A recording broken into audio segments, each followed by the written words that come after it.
Ethan's Typhlosion is a new deck out of Destined Rivals, the newest set of the Pokemon TCG. It's quite fun. It's a Stage 2 deck. It's all about the Ethan's Typhlosion line. There are a few Ethan's card out there, but Ethan's Typhlosion as a deck on its own only seems to require the evolution line and the supporter that goes with it. So let's have a look. Ethan's Typhlosion is 170 HP fire type, and it's got the attack Buddy Blast, and that's the part that we're going to focus on. Buddy Blast says this attack does 60 damage for each Ethan's Adventure card in your discard pile, and it does base 40. So once you've got one Ethan in the discard, that's 100, and then it goes up to 160, and then 220, and then 280. So a lot of interesting numbers to hit for, right? The 220 and 280 HP breakpoints are pretty important because that means you're starting to swing at Pokemon that give up more than one prize per turn. And that's one of the things that a good single prize Stage 2 attacking Pokemon needs to succeed. It's really fun when we have a Stage 2 Pokemon that's a single prize and an attacking Pokemon, okay? You know, sometimes we have single prize Pokemon that shine, but only do so because they sit on the safety of the bench, like Baxcalibur, for example. But Ethan's Typhlosion, on the other hand, it's up there, it's out there, and it's attacking, right? And it's fun. It's always a treat when we've got a Stage 2 single prize attacking Pokemon. It's just really enjoyable. It's the kind of Pokemon that I really like. For me, look, it ticks a lot of the boxes that are needed for a Stage 2 single prize attacking deck to be good. You know, it's got decent HP. It's not easily being one-shot by other single prize Pokemon. It's got a single energy attachment attack that's very, very essential. Okay, the damage that it does for that single attachment is potentially quite potent. You do have to complete a bit of a mini game to get there, but it ends up being quite a good thing, right? It requires you to play Ethan's Adventure, and to get the maximum damage, you are going to want to play 4 of that supporter. And that supporter is very important to look at too. So the next step of this combo is to look at what Ethan's Adventure does. And it says search your deck for up to 3 in any combination of Ethan's Pokemon and Basic Fire Energy, reveal them and put them into your hand, and then shuffle your deck. So Ethan's Adventure is a fantastic consistency card, playable under item lock. It will get you the evolution pieces and the energy needed to attack with the evolution line. And speaking of the evolution line, it's important to go down the line because Quilava, another very interesting part of this deck, has the ability Bonded by the Journey. Once during your turn, search your deck for an Ethan's Adventure card, reveal it, put it into your hand, and shuffle your deck. So you've got a deck that is self-fueling, right? If nothing else works, as long as you can get one Quilava into play, you've got the ability to use, you've got your supporter for the turn, you've got an attack for the turn, because Combustion itself only requires 1 fire energy to use. You're a fire type, and you're hitting for a base 40 with Combustion. That means even a Bravery Charmed Budgie is not withstanding this Quilava. So very, very good. And the Cyndaquil is even worth calling to attention. 70 HP, great. You're surviving Dragapult damage spread. And Ember, being a 30 damage attack, you're knocking out the likes of Budgie or Cleffa or what have you. Now, this deck is held together by a familiar friend here, Pidgeot EX. We've seen this card for a few formats in a row now. We know what Quick Search does. Search your deck for any card and put it into your hand. Very important ability to have access to when you're relying on a Pokemon that is a Stage 2 and a single prizer, okay?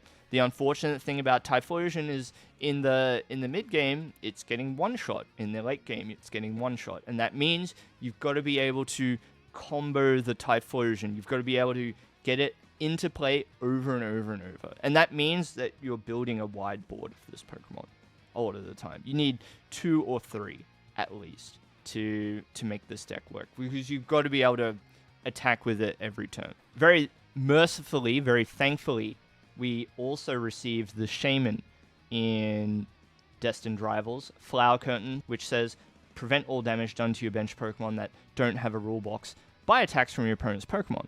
So it fulfills that role that Manaphy did before, but comes with that stipulation where it's not going to be protecting your EXs and other rule box Pokemon that might come along.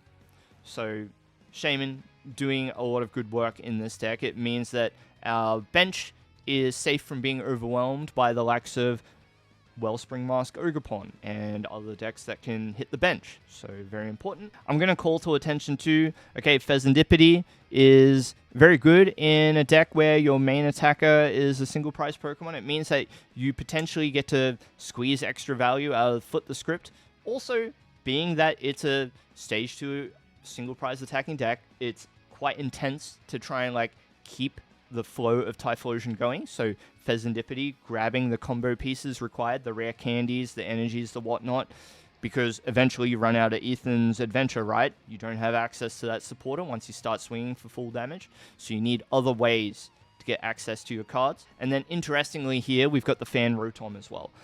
I really enjoy using this card to grab both Pidgey and a Pidgeotto on the first turn.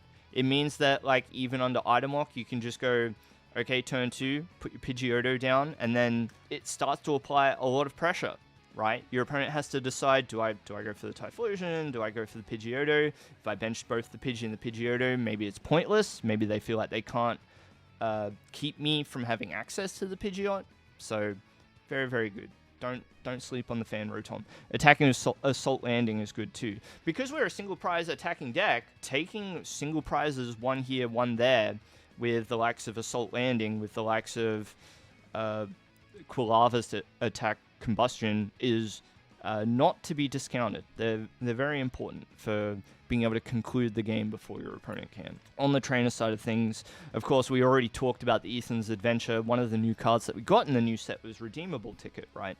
Count your prize cards, shuffle them, put them on the bottom of your deck, take that many cards from the top of your deck, and put them face down as your prizes. So, Redeemable Ticket, alongside Pidgeot, means that we can always get access to all of our Ethan's Adventure if required.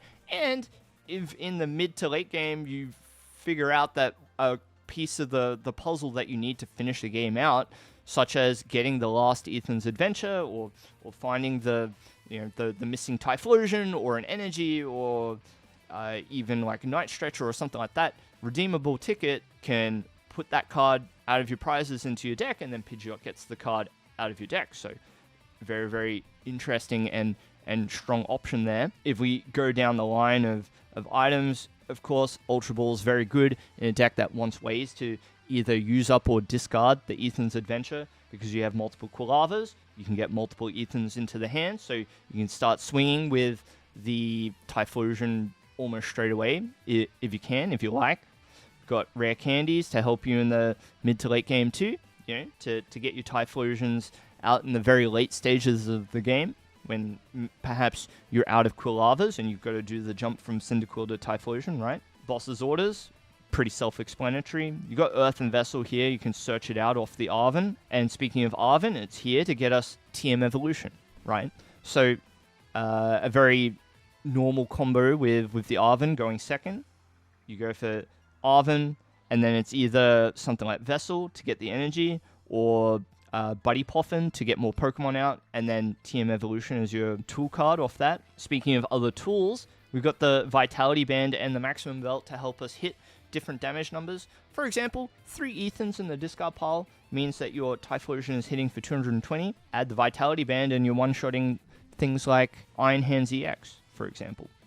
Maximum Belt here, of course, you put that on a Typhlosion with 4 Ethans in the discard pile and you're knocking out almost everything in format. Amongst the new cards that came out in Destined Rivals, we also got Sacred Ash. And I think in a deck where your main attacker is, again, I'm going to say this phrase, again, single prize stage 2 attacker, when your deck has a single prize stage 2 attacker, you are losing a lot of cards every turn as that attacker gets knocked out by your opponent's response. And Sacred Ash is a very strong Pokemon recovery option to help you get all those pieces back. Shuffle up to 5 Pokemon from your discard pile into your deck. Very important to be able to do that throughout the game. Not to be dismissed, Super Rod as well, being able to get the combo of energy and Pokemon is pretty important. Sometimes you do just need to get like 1 or 2 pieces of Pokemon lines with the Rod, but I often find myself leaning on the energy recovery side of things with Rod, but the flexibility is very appreciated, very nice. And then Night Stretcher, the other end of the recovery sort of spectrum that you have. At one end, you've got Sacred Ash grabbing 5 pieces. Night Stretcher only grabs 1, but it puts it straight into your hand, so very powerful. Okay, get a basic energy card or a Pokemon and put it straight into your hand. Sometimes you just need the Typhlosion. Sometimes you need the 6th energy. Okay, so very, very good. And then on the energy side of things, you've only got 5 energy to work with. Typhlosion only requires a single energy attachment, so we play it right to the very edge of, you know, what is comfortable when it comes to deck building. Okay, the 5 energies are there to facilitate your attack, and it's very low. You know, the thing with energy is that it's not helping you set your deck up. Other than facilitating the cost of TM evolution, it is only there to attack with your active Pokemon, right? So knowing that, we run it at a very low count. We've got the Pidgeot, we've got the Arven for the Vessel, we've got the Ethan's Adventure, right? We've got the Night Stretcher if you have to. So we've got lots of ways to get the energy out. The low energy is acceptable in this case. So I think I've talked enough about Typhlosion. I hope you all enjoyed this quick deck profile that I did on the Typhlosion. I haven't really read from a script. I've got some notes. I tried to like speak from the heart a little bit. So if you enjoyed the Ethan's Typhlosion deck profile and the way that I presented it today, maybe let me know in the comments, and maybe subscribe to me on YouTube if you're watching it there. Follow me on Twitch if you want to see me live, and I'll see you in the next deck profile or live stream. I've got a game coming up. Please enjoy, and I'll see you in the next one. Thanks. I like going first with this deck because we can get a decent amount done going first. I like leading Cyndaquil. Because we play the Fan Rotom, like, even if on turn 1 I don't get the Cyndaquil, like, I'm happy if I'm getting Pidgey down. It's kind of like playing Charizard in a way. Something that Natalie Miller once told me about playing Charizard is that it's more important to get the Pidgeot down than it is to get the Charizard. Which is an interesting thought. I like going double Pidgey. Am I crazy? Am I crazy for double Pidgey? What do I think my opponent could do? I'm not afraid. But I am going to go double Pidgey.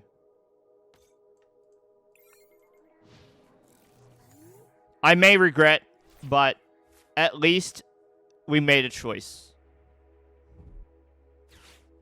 At least we made a choice. You and the cats, Millie. You and the cats. 48-hour live stream marathon. Go.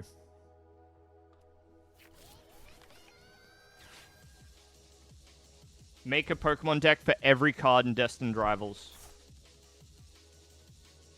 Done.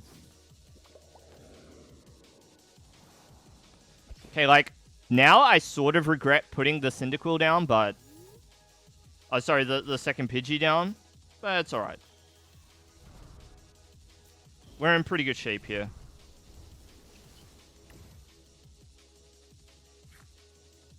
Nope, I just have streamer brain. So that's where my thought went. Bonded by the journey, you and I. Grab an Ethan. And then we look to increase the goods in hand, so to speak. Take a Quilava, put it into play. We'll take an energy and put it down too. Why not? Why not? Let's just put those into play. Don't fall behind on the attachments, or don't be left without an energy in hand. That's no good. Combustion for 80. Both the Cyndaquil and the Quilava, and for that matter, the Typhlosion, I guess, all one-shot the Budgie with 1 energy. Typhlosion, ironically, has the hardest time doing that because it requires having at least 1 Ethan in the... Wait, No, it's 40 base. My bad. I forgot that it's 40 base. I thought it was just X times. So all three perfectly capable of one-shotting the Budgie. If they do put down something like the Bravery Charm, then Cyndaquil has a bit more trouble trying to reach that. But even in this list, it could do it. You just attach the Vitality Band and you hit 80.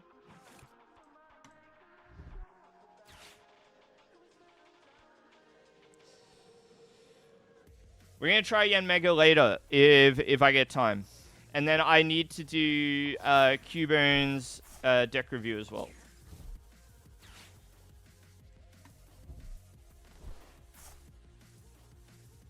And I need to record a short, and I would really like to do a Typhlosion deck profile. That would be super nice.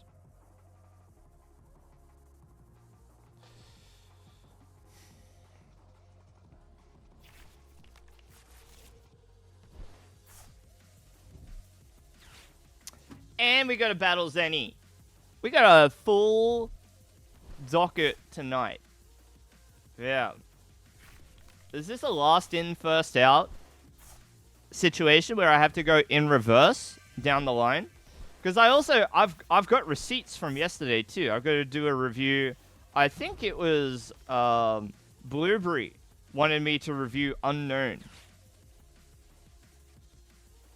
Oh, we want to put bets on the game? I'm down to set up a poll. I'm down. We'll set it up. We'll set up the Gamba. Hey, look, that's part of the fun. Part of the fun. Don't you worry about it. So we're going on an adventure with Ethan? Maybe. Hang on. We got Pidgeot on deck here too. So let's think. Let's think about this. Alright, be reasonable. Be reasonable. So we're gonna do this. I'm going to evolve this one. This one? This one. This one? This one.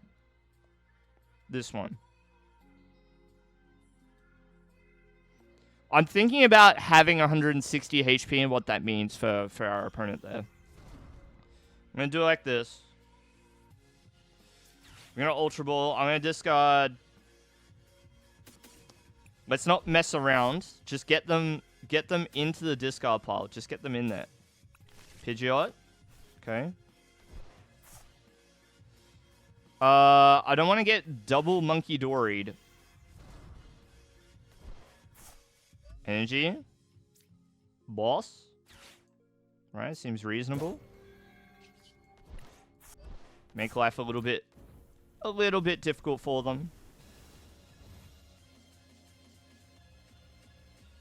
Is there anything else? Like, what do I actually want to get out of the deck here? Maybe a boss's orders. This is where I would put my boss's orders if I had one. Uh-oh.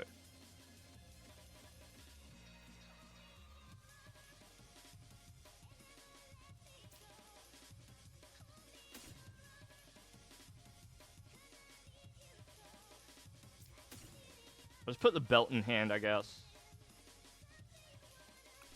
Let's see what happens.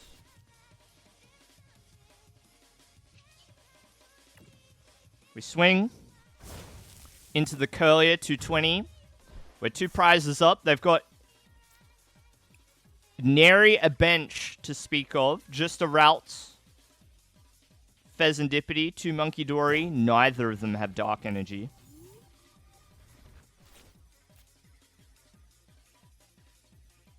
You're going to cash out those points. You mean you're going to be doubling up, right? You're not losing.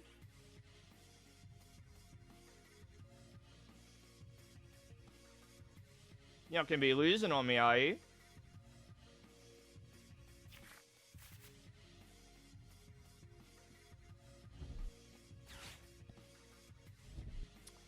Oh, I should start the YouTube stream too. Better late than never. Alright, let's see what the plan is here. Most assuredly, Candy Gardevoir with a 13-card hand, 15 left in the deck. You have to imagine. A third Munkidori hits the board, and that is concerning, but let's not count them out.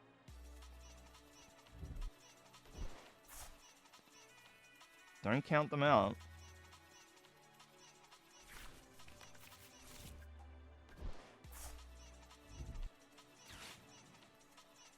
An Ultra Ball. You have to imagine. It's the EX, so Gardevoir emerges. And, you know, it's turn 3, so it's not like that late into the game for a Gardevoir to hit the board. I think, like, the part that will be a concern for them is that we're facing them down with a board of single prize attackers. You know, we're not putting Pidgeot in harm's way if we can help it. And that's tough.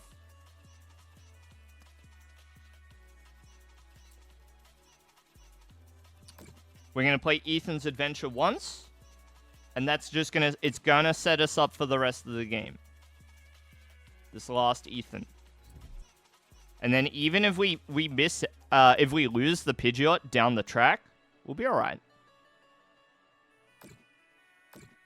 Okay, Sinister. I will.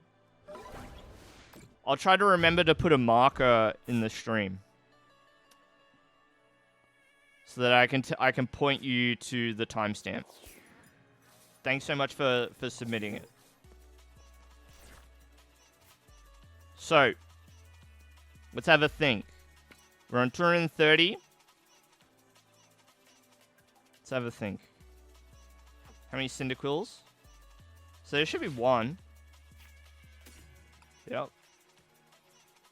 Ethan for a Typhlosion, a Quilava, and an Energy seems reasonable. Seems reasonable. I'm not really feeling the Iono just yet. Okay, not bad. Just keep attaching every turn of the game. Try and attach every turn. That's what we're going to do.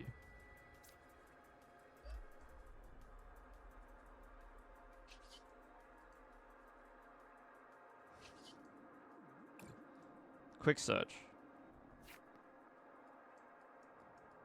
And so now, we're going to start running low soon. There's one more energy in the deck. Once we lose another Typhlosion, we'll have 6 Typhlosion cards in the discard pile. So, good timing for the Sacred Ash, I think.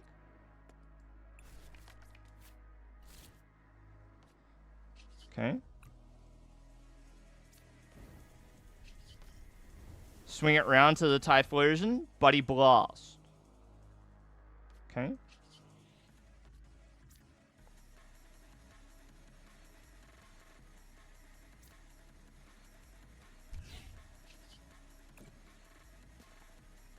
Just preparing. Give me a boss's orders and a stadium. 1 out of 2. Counter catcher not going to be doing work for us this game. We just managed to establish a pretty good lead on our opponent. Not a lot that they can do. They could go for a Fan Rotom knockout with double Munkidori and then take a KO with something else. You know, bring the prizes close. With a counter catcher and you know, Drifloon and a Dream, you get there. Bring it to 2-2, perhaps. A little bit scary how easily they could pull that off, but that's the power of Gardevoir for you.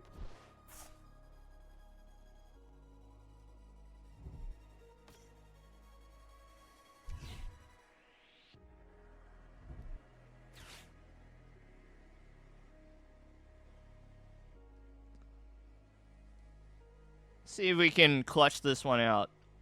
Put it away. Keep our lead. Don't make any dire mistakes. trying to protect the Fezandipiti up there, but in reality, if we're attacking it, we will one-shot it. So probably not the place to put that Bravery Charm, but also with only 2 prizes left to take, kind of makes sense.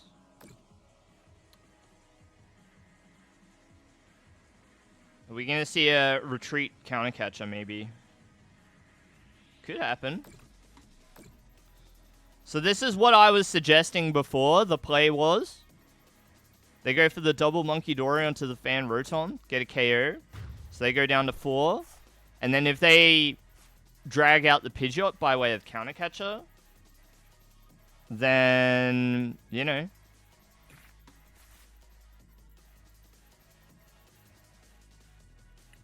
Did they Arven on this turn? Yeah, so, okay, well, we get to put it away. We were calculating, thinking about endgame situations and scenarios, but easy peasy. Okay?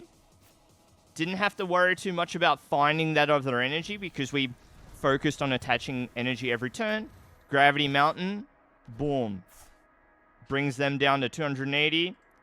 And Vitality Band not even required to clean up that KO. So, a nice and neat game of Typhlosion for you. More than enough to get you to Master League.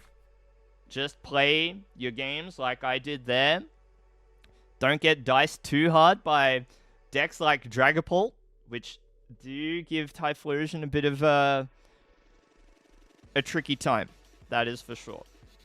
Thank you so much for watching this one. And if this ends up being on YouTube, please consider subscribing. And I'll see you in the next one. Thanks.